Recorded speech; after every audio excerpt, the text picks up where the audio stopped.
Hi everyone, this is Marty with Pezzadoodle Designs, and I'm here with a video, the first in a series of videos on how to make your own flower embellishments.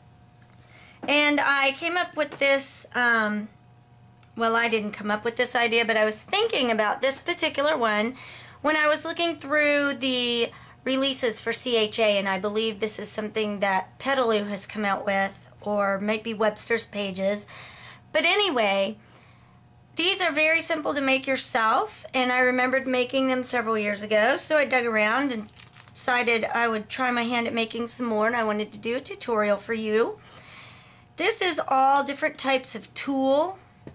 You have your basic tulle, which I think most people think of when I say tulle, which is sort of a net-like, thin, flimsy kind of stuff. But if you look at Joann's and even Walmart, you can get some really cool stuff. This one is iridescent. This one is regular tulle, but it has glitter. And this one has some little pearls on it. So these are some scraps that I had from past Halloween costumes and such. And that's what we're going to use to make our flower. So I am going to use some of the regular purple netting, this iridescent white. I've got a light iridescent purple, and the other items you'll need is a pair of scissors, a lighter, some glue dots, something to use as your flower center. These are just some sticky back gems I picked up at Michael's. And then if you want to add some beads or some glitter or anything like that, you can do that too. So the way we're going to start off is we're just going to cut some circles.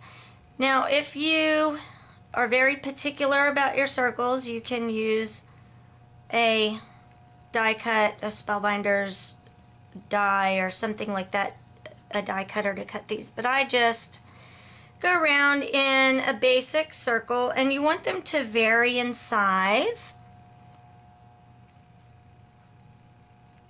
So I'll make them in different sizes.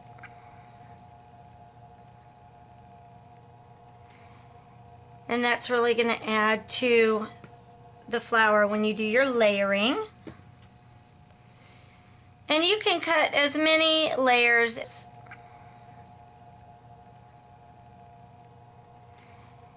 and that's really going to add to the flower when you do your layering. And you can cut as many layers as you want, as large or small as you want, whatever you want your finished flower to be. And you can see that I'm not getting too technical with my circles here. So they're different sizes. I know it's difficult to see the tulle. Now, next you're going to take your lighter. Be careful with this. It's really easy to do. I only set the tulle on fire once, but it wasn't too bad. And you're just barely going to touch it against the edge of your tulle. This kind of seals it up. It makes your edge a little darker, a little more noticeable, and it also gives your circle a little bit of dimension. So now you can see, my hand under it or something, you can see, there we go, that the edges are slightly darker. And it's also no longer completely flat. So you do that with each of your shapes or each of your circles. As I did mine, I had to readjust a few of the layers and, get it just right so that everything was kind of layered up nicely and peeking through and that sort of thing. So here's another layer, and here's my smallest layer.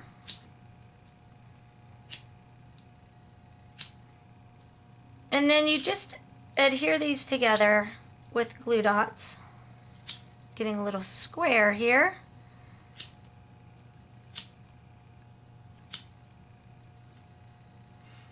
So it's really that easy. Now, if you want, another idea is to get some stickles to put around the edges and let that dry before you layer them. I am going to just add a little bit of, this is Glossy Accents, but you know, whatever glue you have handy. And I'm going to put a few dots here and there and stick a few beads on. That's the way the ones I saw for CHA were. And I thought that looked really cute. So I have these white seed beads, also from Michaels,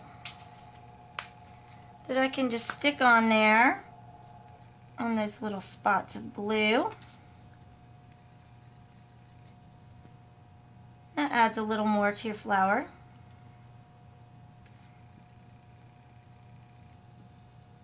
And you'll see the finished product has several of them in the pictures in the video.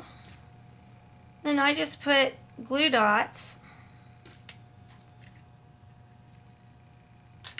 to get my layers together. Again, they can be a little wonky if you want. You can make them perfectly even if you want.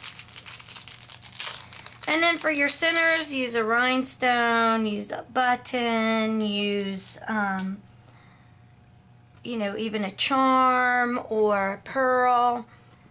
But these are a quick, easy, really cool, different looking style of embellishments for flowers. So I hope you enjoyed that. I'd love to know if you try it out or if you've made these before. I'd love to see pictures of them. And again, I was brought to you here by favecrafts.com. They have loads of free tutorials, videos, tips, techniques, and a gallery. So be sure and check them out.